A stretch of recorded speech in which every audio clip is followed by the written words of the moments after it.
Namaste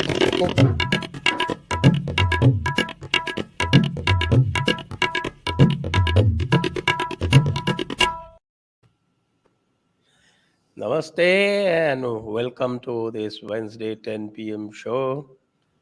And today we are going to discuss the context of the Udaipur killing of Kanhaiya, and of course Kanhaiya was only the second one in that series, and there have been 5 more since then. And I have with me, as usual, Vibhuti Jha. If it's a Wednesday, it has to be Vibhuti Jha. Then I have a guest today, and Sandeep Balakrishna is there with us. Sandeep Balakrishna is an author, he is a writer, and he also runs the Dharma Dispatch.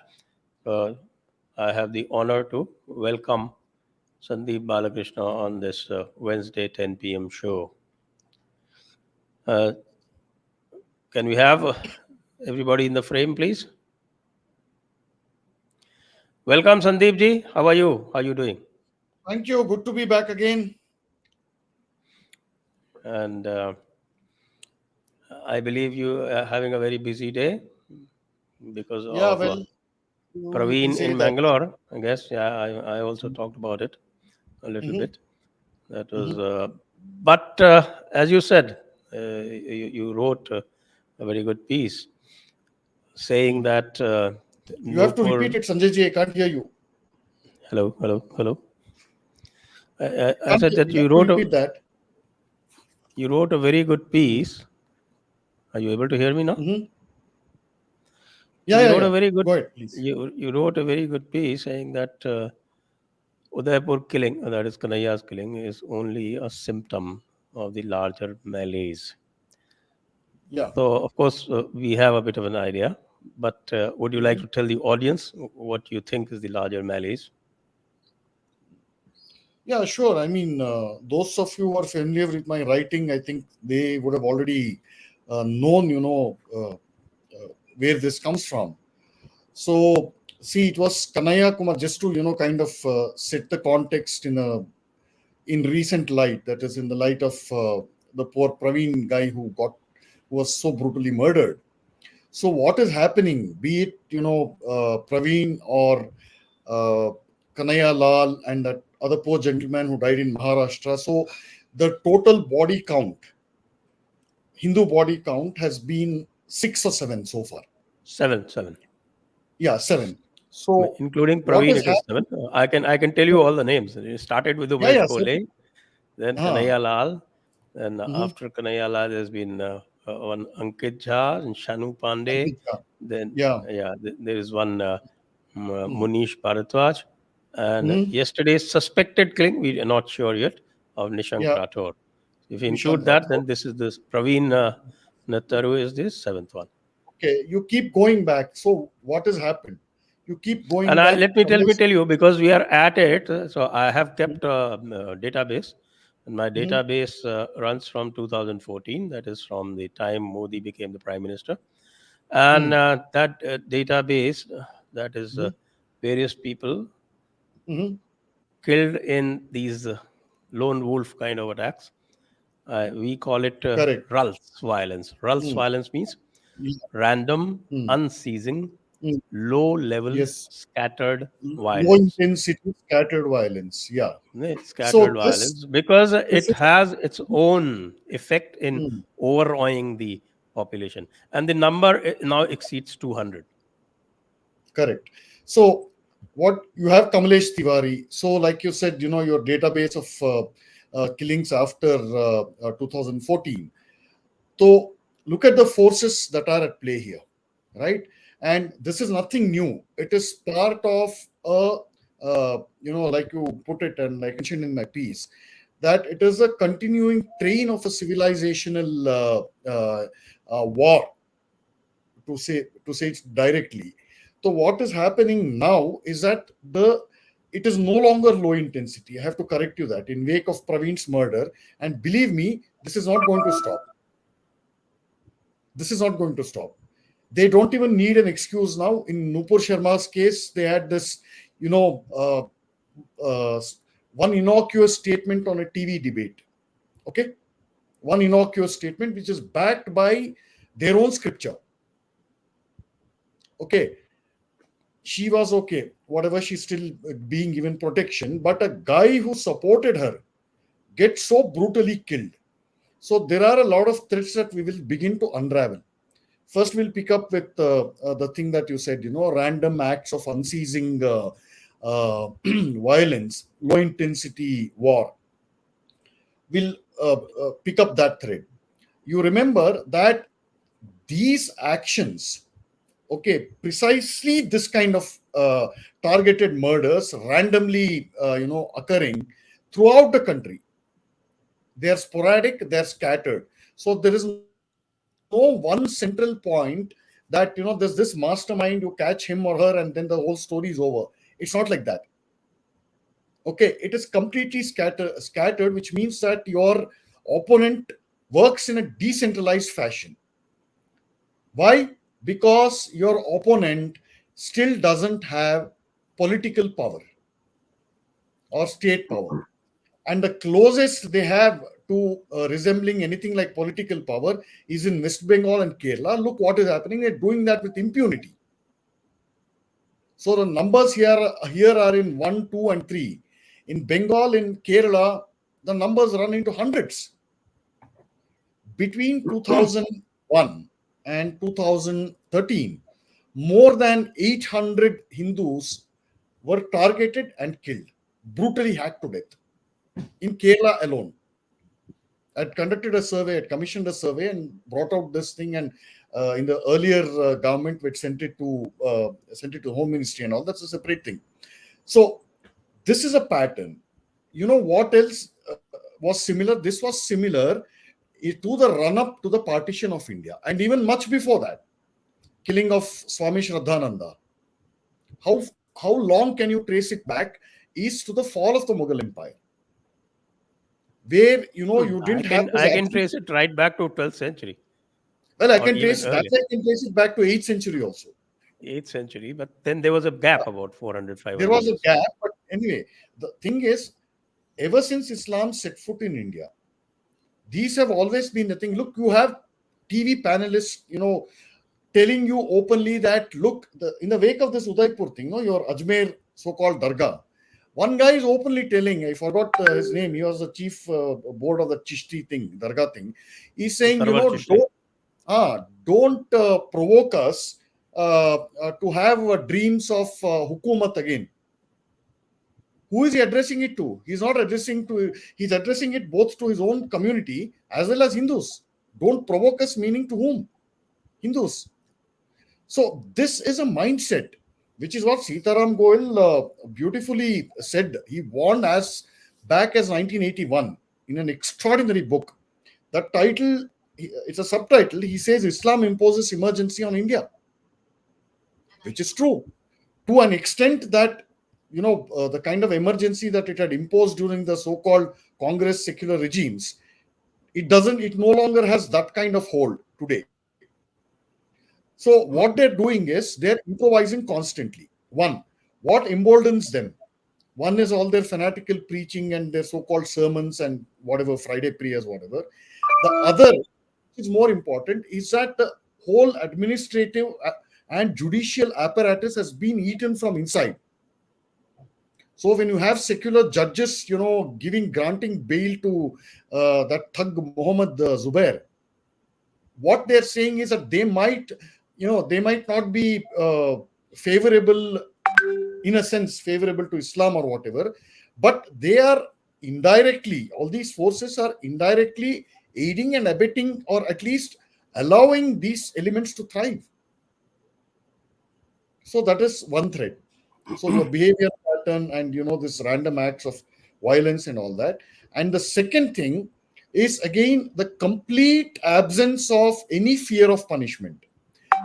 Let me tell you, this is a point that keeps coming up in all op-eds and even on TV debates and elsewhere, that the long arm of the law must take its course, and people should be punished. These people, no amount of punishment will deter them. Why? Because what is taught to them? That the whole world belongs to one particular jealous male god, and in a in Darul Harb, you are not required to obey that law because it is a law made by kafirs, or at any rate, law made by men, human beings. So you're not obligated to, obey those laws. So, and you send these out, you repeat, you drill this message down into their psyches, during all your sermons or whatever prayers that allegedly happens on Friday, right? You do this repeatedly and you build up generations of these people. They are human weapons. So this is the real clash of civilization, or rather, to borrow K. Munshi's phrase, the conquest the conquest of India by Islam was the conquest of culture by those who lacked it. Yeah. This, this is exactly what is happening, right? So when you say clash of civilizations, no, boss, this is a civilization. Sanatana Dharma is a civilization. All right. The other thing, you can't even use the word civilization in any well-known sense of the accepted definition of that term. It is a religious imperialism. So this is what we are faced. So if you say clash of civilization, so be it. They have not forgotten that. We have forgotten it. I think I'll Right. stop at that. So, Yeah. yeah. That's pretty well put. But the problem is that our defenses have been disabled because of Mm, what we call mm, secularism, but at best mhm, it is some kind of I would call it surrenderism. mhm, And we have seen this right from the 12th century onwards. The mm. goal of Islam has never been in doubt. Yeah. The only thing that has been in doubt is that maybe for the first 5 or 6 centuries, we probably didn't study it as well.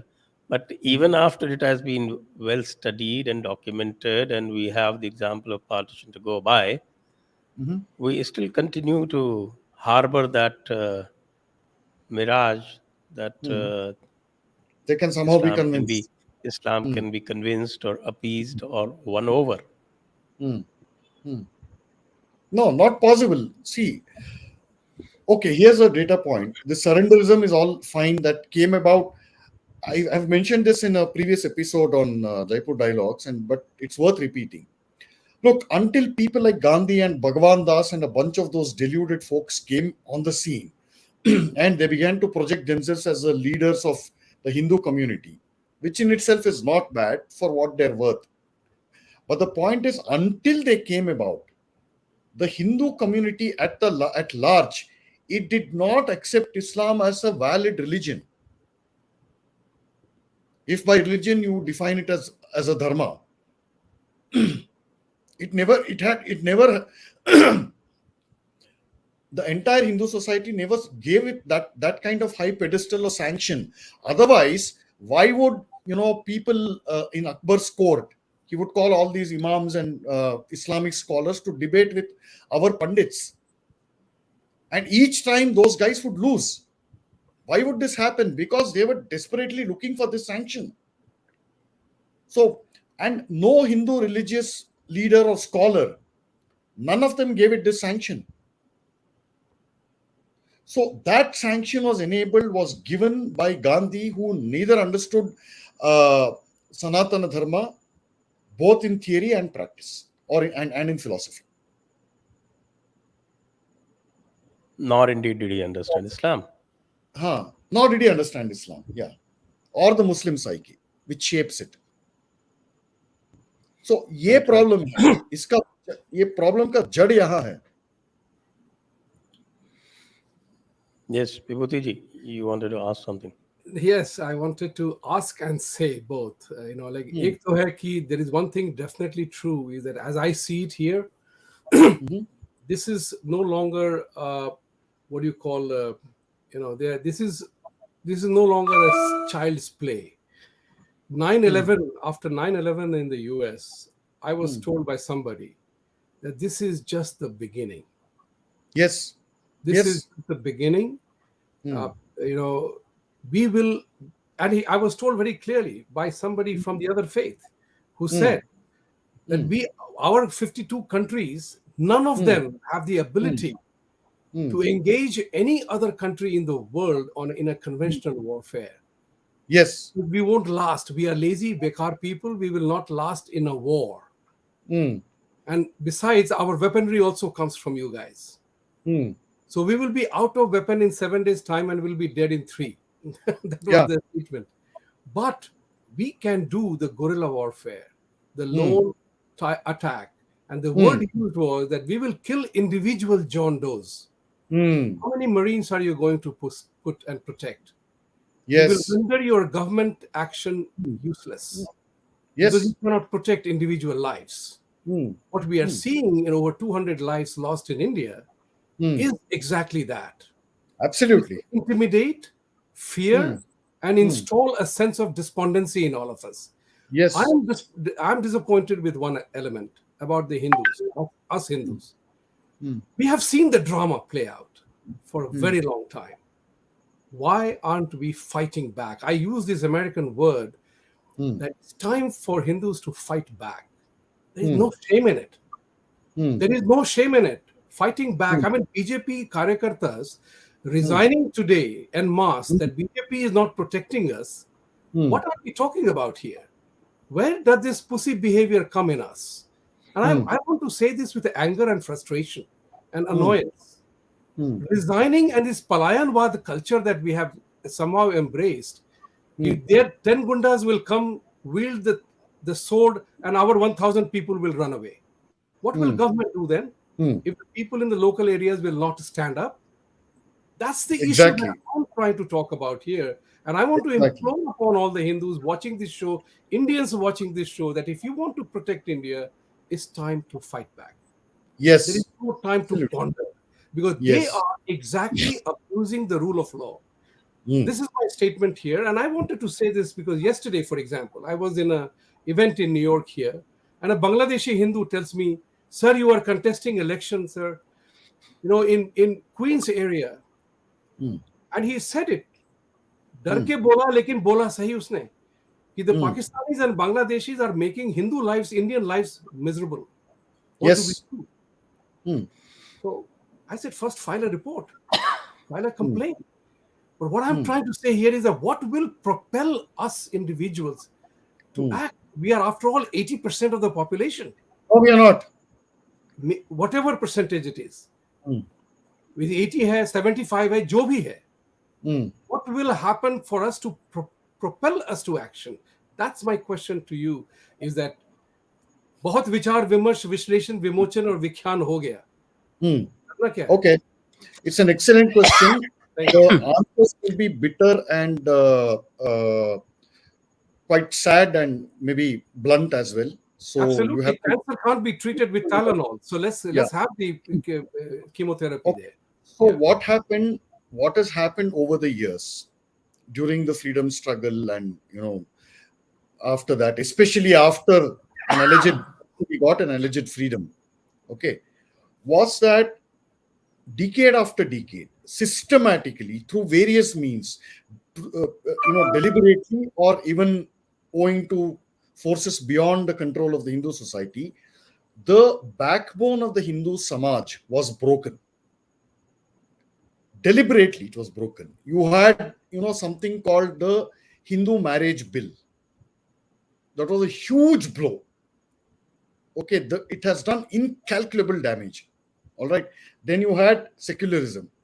And then you had secularism. Okay, all of us are familiar what it means in India. So one consequence of secularism was also what you call, how do I put it in a polite way? Just hang on. Okay. One consequence of secularism was a splinter of Hindus, of the Hindu society. So let me give you a small example. And the other thing was the activities of the communists, okay, which contributed in an immense way to break the backbone of Hindu society. Economics, for example. The communists actually egged on Indira Gandhi to, passed something called the Land Ceiling Act. Okay, what was known as Land Reform Act. I'll tell you what happened. Karnataka, my state, was the first state to implement that. You know what happened as a result of that? In just 5 years, all the so-called landed caste, what Land Reform Act here in practice meant was that, the farmer who actually tills the land automatically becomes its owner. It didn't matter, if you had leased it out to someone, hired farm help. And these hired farm help came from generations. So by government fiat, so these hired farm hands, they began to claim that, okay, I've been tilling XYZ area of your land, so this belongs to me from tomorrow.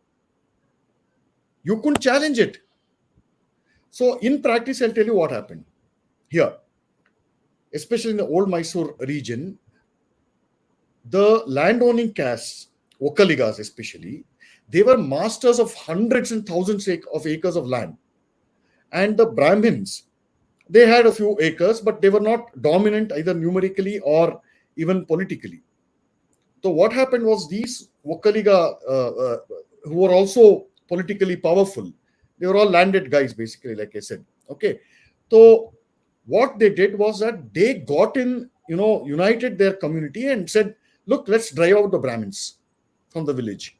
So overnight, lakhs and lakhs of Brahmin families were robbed of their land, lost their income, had to sell it at a pittance to these so-called backward castes, landowning castes, and they're scattered all over here, across the world, basically, across India. They all became clerks and, the generation, and their kulavritti was destroyed. So what happens when their kulavritti is destroyed? There's no pujari left to perform any seva in the temple.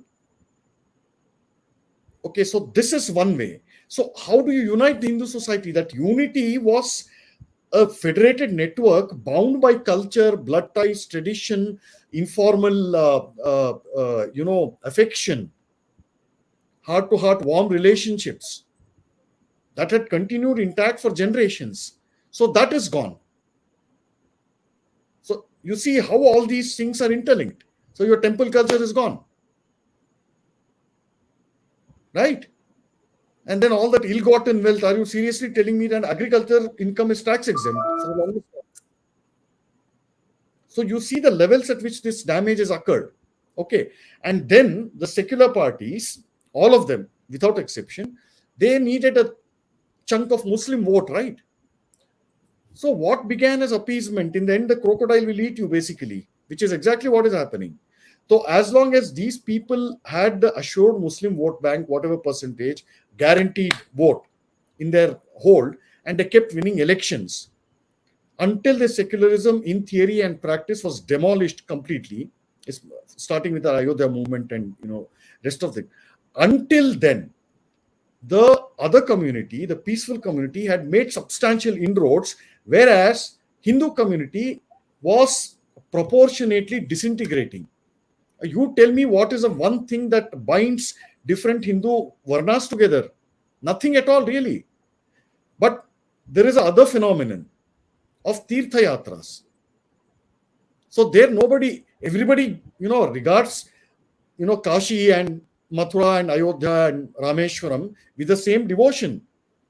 But when things impact their community, any element of the Hindu community as a whole, they don't come together. Why? Because of this kind of wild politics, and the ties that have bound our society have been either completely weakened or irreversibly broken. So what is the one thing that will reunite these Hindu communities? And the way the political structure, our system is structured now, in a way, this Mr. Modi's elections, you might have disagreements with him, but you can't disagree on this. In a way, he has made this kind of caste-based, overt caste pandering redundant. That everybody has to accept that.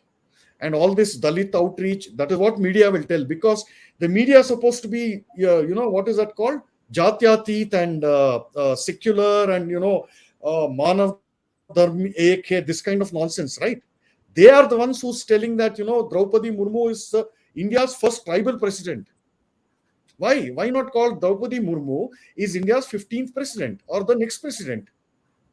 Why this thing? Why identify the outgoing president Ramnath Kovind as a scheduled caste president? Why do you do this? So this is, now you tell me the points, all these points, and I can just go on, but I hope you got the picture, overall picture of how we have been divided, right? So that is one, and you have a weak state when the prospects of a complete unity, or at least a substantial or significant unity, is looking bleaker and bleaker. It is basically every Hindu for himself. So the other community, peaceful community, doesn't need to be taught to be united. They'll keep fighting with Sunni and Shia in their whatever it is. That should be none of our business. But how do each of these Islamic schools and sects regard us? As kafirs. So, now you tell me, sir, these are my questions. How do you fight this? So, even if you try and give this message of Hindu unity, that, what is it that you're facing? And then you also have this breed of completely deracinated Hindus. Right? They neither know Hinduism nor know secularism. They have read some fancy fat books spewing all kinds of random ideology which have no place in practice. So these are and they all have Hindu names, sir, and they're actively either colluding with the enemy or spitting on their own dharma. This is the entire problem. Like I said, it is bitter and tragic and quite blunt. So how do you fix this? How do I fix this? That's exactly the question which I want to know from you. That we all talk about unity, and unity. Hindus where does the unity come from? And even after this, what must happen? So Hindus have to think as a unified community. You can't keep having, look, no matter, even if good laws are brought in to protect Hindus, which is all fine, okay, you can't have political solutions to civilizational problems.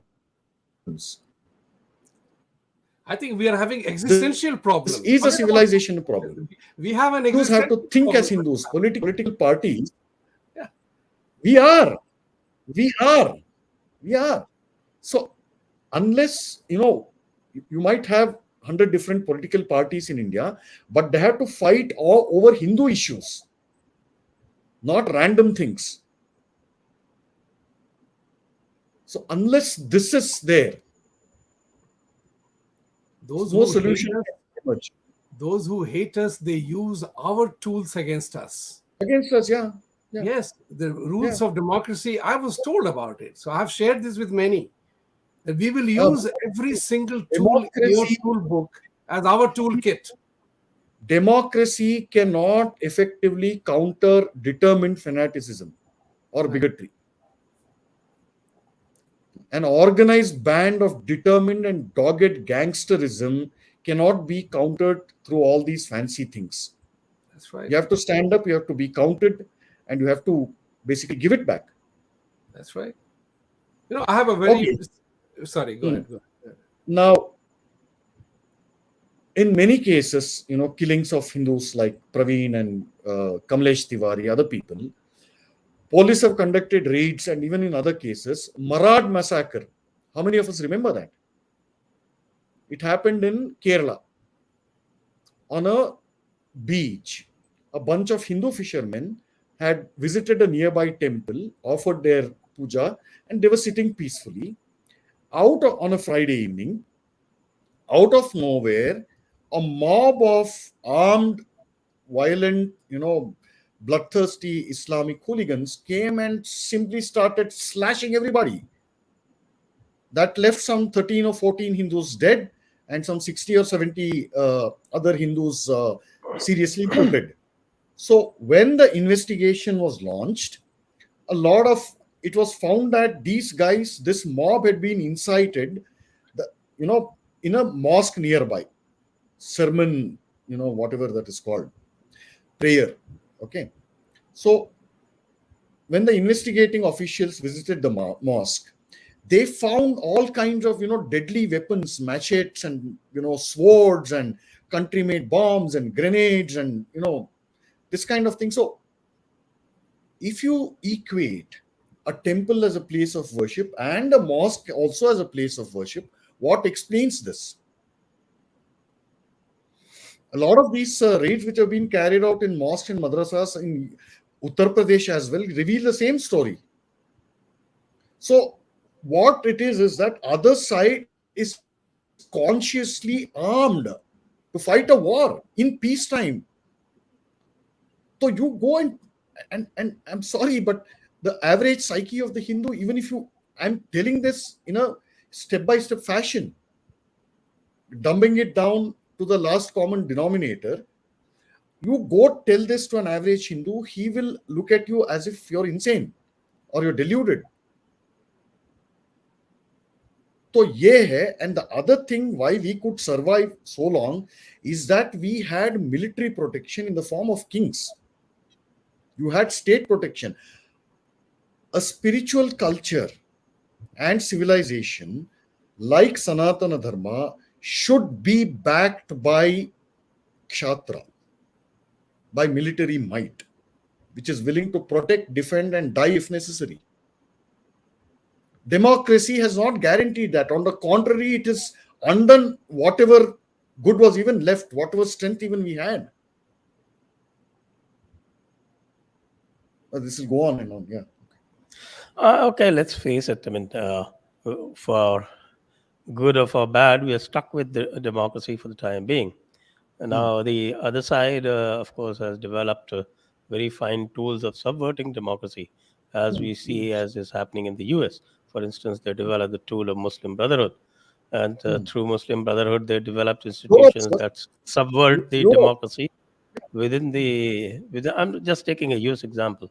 Yeah. They do that in Europe, of course. They probably more effectively because there they have the demography also in places. I'm just talking of the US where they don't even have the demography. Yes. Okay, less than 1%, and Yes. even there they are able to subvert the democracy. So that point is well taken. That democracies where they give equal rights to the gentleman and to the brigand is not going to help. So you It have won't. to have you have to have a strategy. You have to have a strategy in democracy. Yes. I'm talking about democracies in general. Okay, I'm not just talking of India. Yeah. I'm talking about democracies in general. So that the democracies in general, uh, if they are subverted through human rights for humans as well as for what we call in Barbarians. barbarians or pishachas. I had the word pishacha in my mind. So, so if you have the same kind of rights for both of them, then it is actually not a democracy. It is privileging the brigand. It is privileging the barbarian.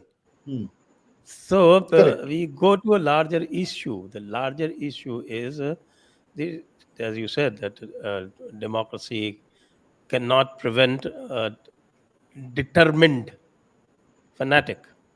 There's Yeah. no way that a band of fanatics, a determined band of Yes. fanatics and See, bigots I'll, can be prevented through democracy.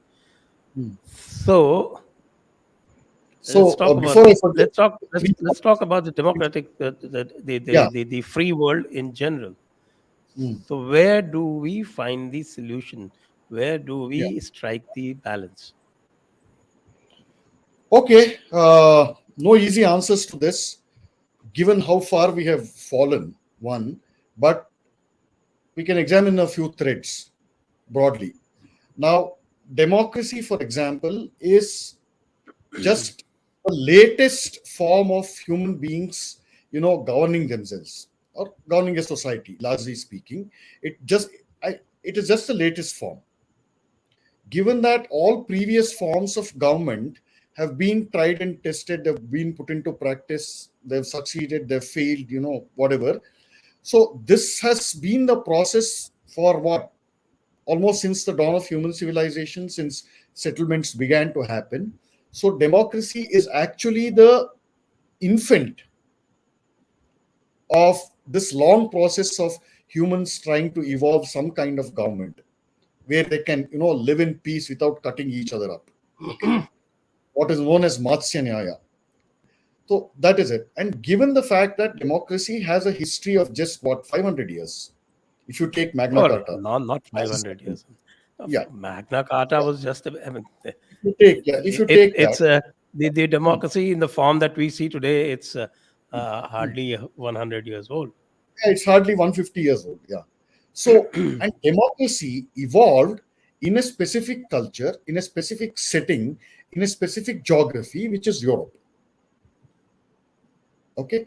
Because they had enough of this, and it evolved the moment they rebelled against large sections of society, rebelled against another equally determined fanaticism, which is Christianity.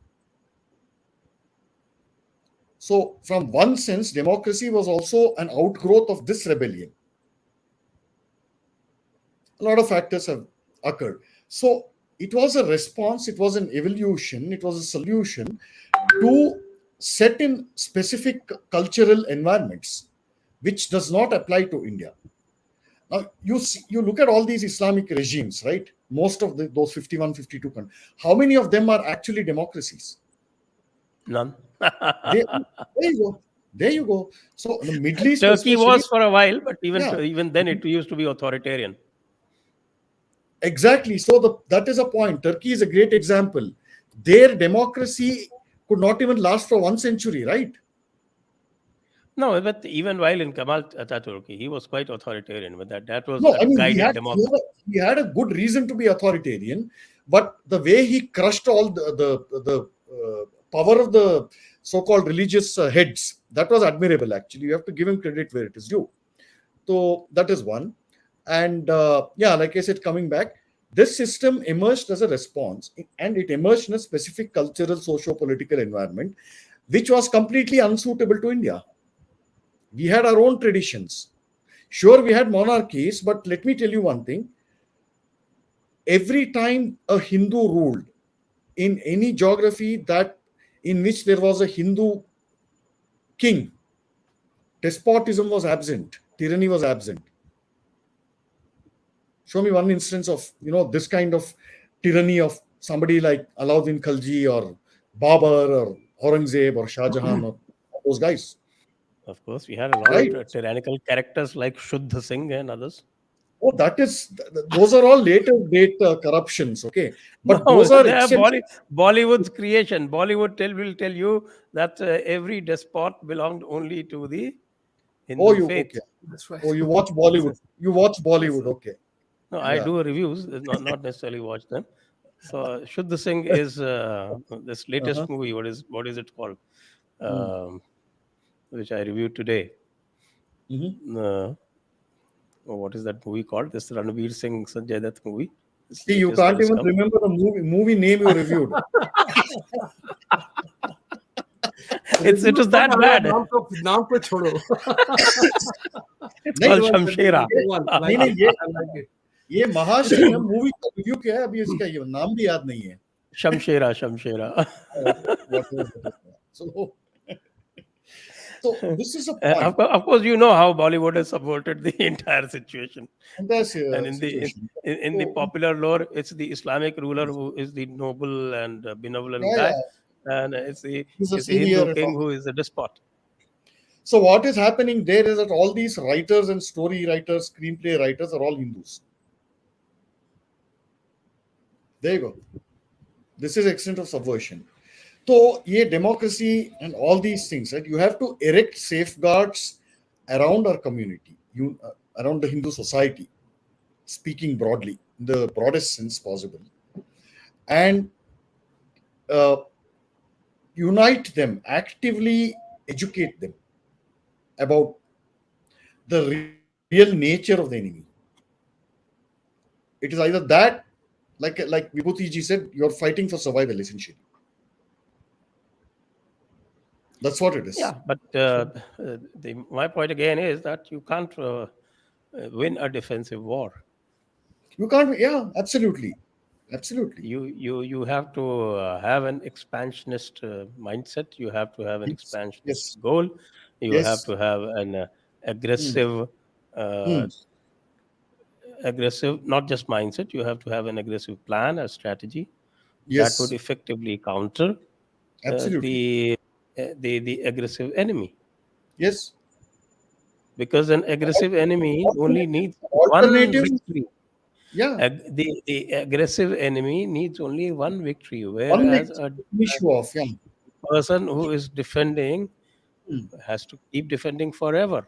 Depending. Yeah. Example, Constantinople. Yeah. 800 years it kept defending. Yes. Ultimately Yes. it fell. And It was once over. it fell, it could never emerge back. You can't. So this is a situation you're facing here, basically. तो ये है. So this is a reality, and I'm sorry, there's no solution except this: that you have to be alert, you have to be united, you have to constantly remind yourself and your children. Look, unfortunately, we have over the last century or so, we as Hindus have reached a stage where it is no longer necessary or sufficient for you to be merely born as a Hindu and even go through the motions of going to temples or performing your puja or whatever daily at home. Those are no longer sufficient conditions. You have to be a consciously convinced Hindu at all levels, primarily at the intellectual level. One great secret why we could mount a fight back, and in hundreds of cases we could recover our dharma, including our territory, is the fact that the intellect did not play a role. Religion played, dharma played. All Hindus, until even recently, they did not be they did not need to be convinced that yes, you are born a Hindu, there's a reason it is important for you to remain that way. So traditions, family customs, rituals, pure devotion, your daily lifestyle, how you molded, how you behaved, right? All these things were done as a matter of seasoning and profound conditioning, dating back to say 7,000 years. The moment that conviction, it comes, bhakti comes from that. You call it super, you dismiss it as superstition. Where will you start going? It's like the onion thing, right? You start peeling layer after layer. What are you left with in the end? Nothing. You neither have bhakti nor, and plus your skepticism, so-called rational thing. Once you have let go of your devotion, your profound convictions, by intellectualizing it, you can never go back. So this is a reason, even Hindus who say I am religious, I am not religious but spiritual, they are intellectualizing the whole thing. There's nothing So, called religious but spiritual in Hinduism. That applies only to Abrahamics. okay, तो ये होता है. Once you have let go of वो भाव जागरण जो होता है, वो ऑटोमेटिकली हुआ था. And we lived as communities basically. So how do these links are all broken, and I don't think there's a way that you can bring them back, fuse them together again. Now So that is we why I are, said we, we have Just one point about you have to what you be said. a conscious Hindu at all levels, because One, unfortunately this rational thinking and they have their place, but they far exceed the domains. They trespass into other domains where they have no business of being. So you I have a have to be counterpoint to convinced. what Vibhuti ji was saying. Yes. Vibhuti Ji was mentioning about these mass resignations of the BJP workers. I don't blame them. Hmm. Why I Hmm. don't blame them is because the BJP has actually, what they have done is that they have disabled and Hmm. made them defenseless by Hmm. neutering the VHP and the Bajrang Dal, and have told them that, well, we are Hmm. here. Since we are in the government, why do you Hmm. need to have street Hmm. actions? Why do you need to build these defenses? We will do it for Hmm. you. Hmm. And every time there is a challenge, they fail. I So agree. it is because of There that, is a with that frustration, if yes. they're There is a resigning, lot. I think it is a very important point they are making. Okay. That it is the BJP, Yeah. specifically the Modi government, when in Hmm. Gujarat, they made Hmm. they Hmm. completely neutralized VHP and Bajrang Dal, and ever since he's come into Hmm. the center, he has put them on the back Hmm. burner. Where you had people like Hmm. Togadia at one Ravi. time, who would have been Hmm. breathing fire in such situations. Do you hear No, sir. VHP even mumbling? So I in give a such lot of. situation, if the BJP workers are resigning en masse, I think they are sending a very important message.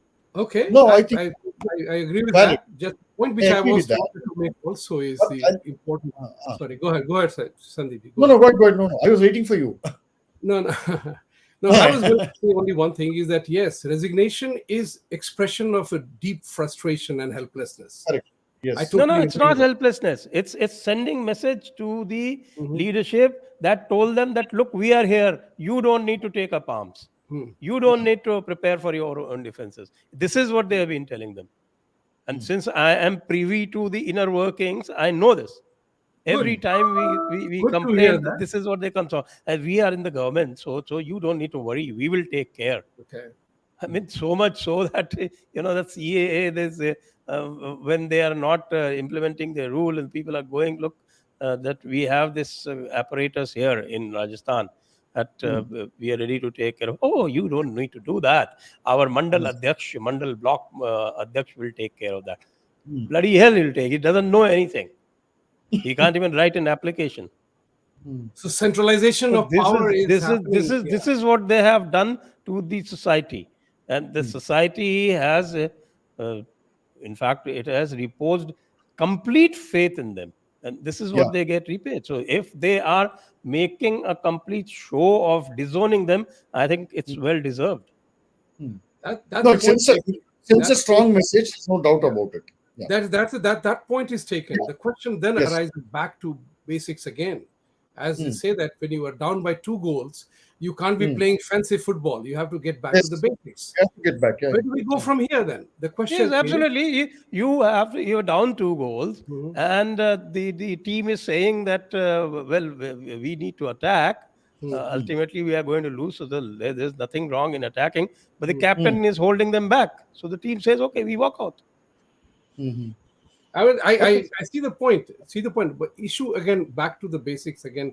The issue comes in is that where do we go from here? Hmm. Because the enemy is playing our game better than our rules are.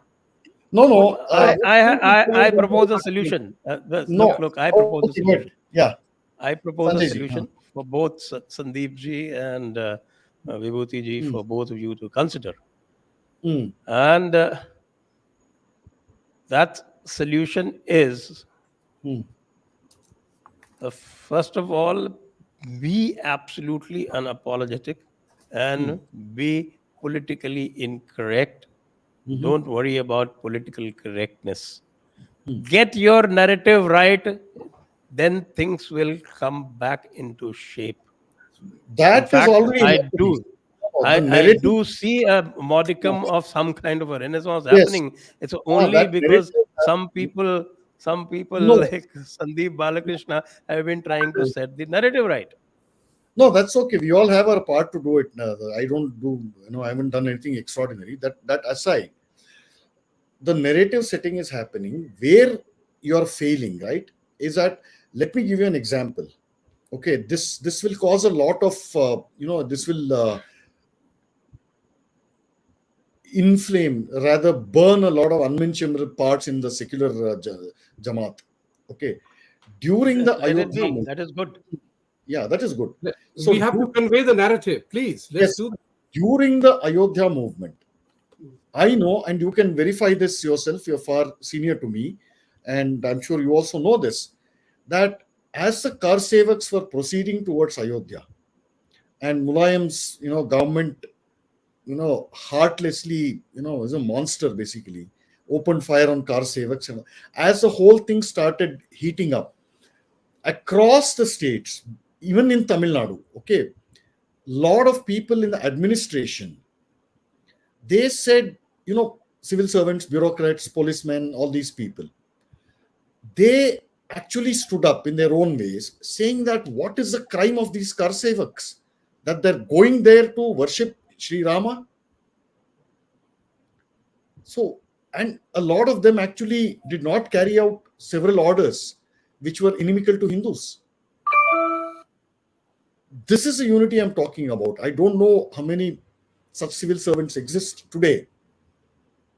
So that was a tipping point for various reasons. That's another way we can look at this whole point, Vibhuti Ji. No, the issue is very important because it has become an existential issue. Actually, look at America itself. Look at America itself. We will have to go to the questions in a little while. Okay. So last statement. This is the last word. This is the last word that you have the last in word. America, with such a tiny population frame, they are playing the democracy game better. That's the whole point. What must the democratic nations do, considering that democracy is a very new concept? No, can I cut you here? Sorry, please. Before I forget. Sorry. Go ahead. You made a very, very interesting point. You said, they are playing the democracy game better. Okay, which is perfectly right. You look at it from the other side, from the so-called framers of democracy. What they don't understand, or what they have forgotten rather, for over the last 250 years, if you take 1776 as a cutoff point, is that they think they own democracy. You see the root of the problem? No. So the other biggest fault of a system like democracy is that there is no ownership, therefore there is no accountability. And it is very impersonal. That is a big difference between earlier systems of government and democracy. It is a completely impersonal system. Your MLA, ward guy, corporator might say, but in the previous system, the guy at the top, the highest head in your, say, village, sarpanch or whoever he was, he would be on first name basis with every house, with every family. Okay, in return, and if there was trouble for them, he employed a private army, a standing army. So that personal touch was there. Democracy, it denies this basically, or rather, this personal touch is not built into such a system. Every 5 years, if you say that every 5 years you can change your leader, what happens to stability? Good things get done only when there is stability. So you keep saying, you can choose your own government, which means you topple the existing guy. So ye kaisa system hua? And it is completely impersonal. So you're called by titles, you're not called by names. Sanjay ji would know this. In their world, it is only about titles. Yeah. Right? Deputy Commissioner Saab aaya. You are no longer Sanjay Dixit. So this is highly impersonal, which means there's no touch between the guy you're supposed to take care of and taking salary from his own money. So this, coming back to, they are playing the democracy game. They are very clear where they need to go. So they understood one thing, that this system, especially in America, it works through institutions and lobbies. So, first thing they do is they acquire an English education, to study the enemy, so-called. But what they don't lose sight of is that this is a land that is still unconquered by Islam. It might not be fully conquered in my own lifetime, but I will pass it on to the next guy who comes after me. This works at every level, in every strata, in every nook and corner of the Islamic system. So a guy like Mohammed bin Salman, I think, he invested something like $6.5 million in, I think, Harvard, to endow some chair called Islamic finance, whatever that means, or Islamic financial studies. This happened when Larry Summer, I think he was the VC or something there. I might get, my memory is a little hazy, but this is true. 6.5 shuts up a lot of people's mouths. 6.5 million. They think they're getting all this funding to further academic research. No, that comes at this cost. You can't then criticize Saudi policies. You can't criticize specific aspects of Islam. And they make sure that this message is percolated across the media, academia, so-called column writers. How do you fight this? And when Islam conquers that land, democracy will no longer exist. You know, as a last thing, Sanjay, just last question. Yeah, you have the last answer. Yeah, well, you have the last one. you know, like sometimes we have to begin to reject notions.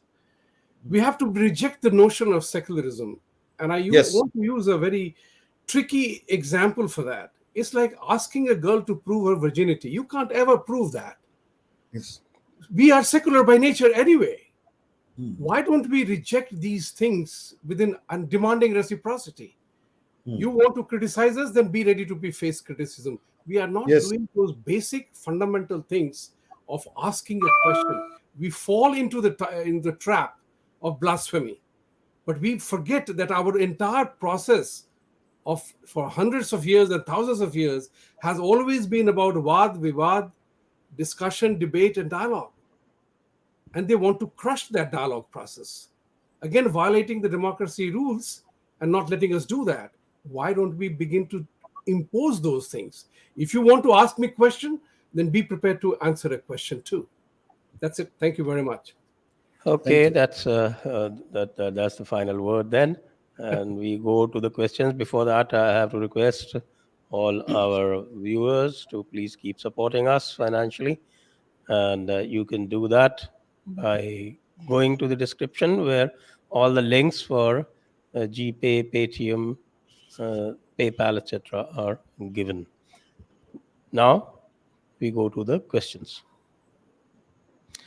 The Sublime Sanatana Dharma. Okay, that's a very nice long title. The butchering of Hindus will keep on remaining just statistics. The only time it did not remain so, and jihadis still remember, it was when there was something like Gujarat 2002 for a Godra. Okay. That's not a question. Thank you, but point well taken. Statement. Next. Xander Born Gamer. Born gamer. It's time to fight back, agreed. But who will initiate it and when? Should we wait for some political personalities? The way Congress rule crushed Hindus fight back has broken our confidence. Yeah, well, I believe we discussed this, right? Yeah. Yeah. Thank you. Okay, next. We can give a brief answer. People No, I keep mean, I joining have from to essentially people keep repeat. joining at different intervals, so they may not have seen it. Okay. So you can briefly summarize what we had spoken. Yeah, I'll club it with my answer to this question. Okay, will having Hindu militant organization work, RPs? Here's the thing. There's nothing called a Hindu militant organization. Take it from me. All these Hindu organizations which are being labeled as militant or extreme or whatever it is, they are essentially organizations meant to defend the Hindu society in their own capacity according to their own strength. That is not militant. You will not find any weapons in any of these alleged militant Hindu organizations.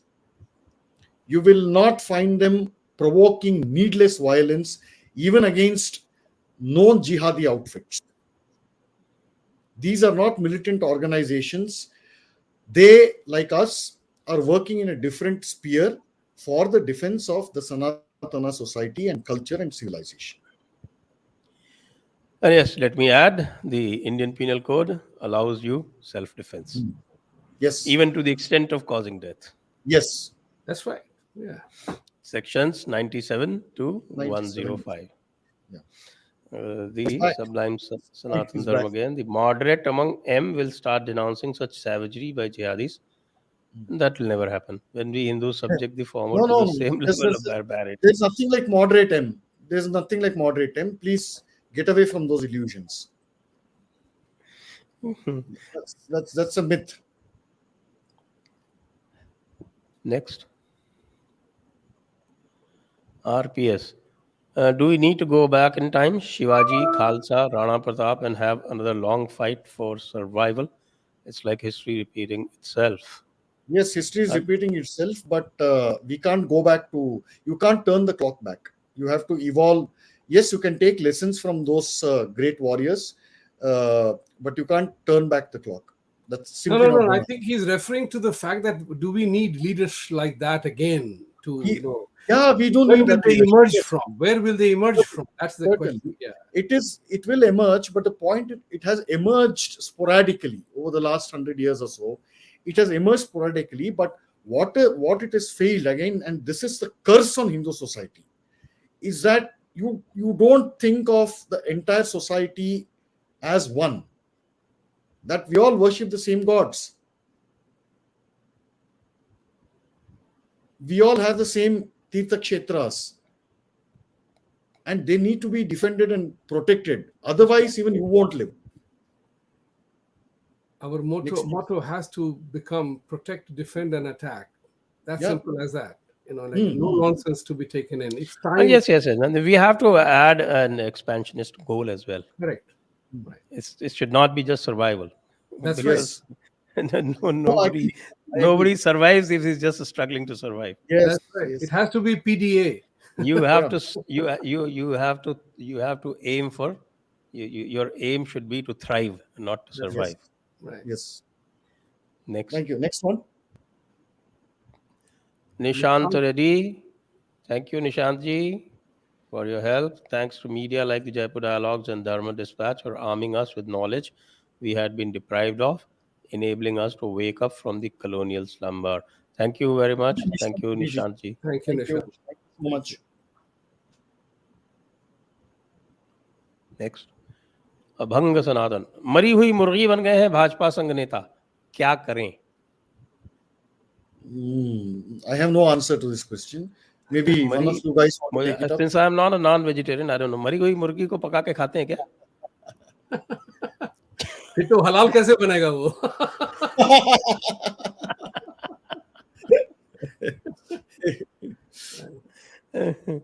Okay. Next one. Next. Okay, so that brings us to the end of the show. Thank you so much, Sandeep ji. Thank you. Thank you, Vibhuti ji. Sanjay ji. Thank you, Vibhuti ji. Always a great pleasure. Good to meet Thoroughly you. enjoyed the session. You know, Jai Shri Jai Ram. Hind, Jai Shri Vande Mataram. Thank Jai you. Mata. Thank you.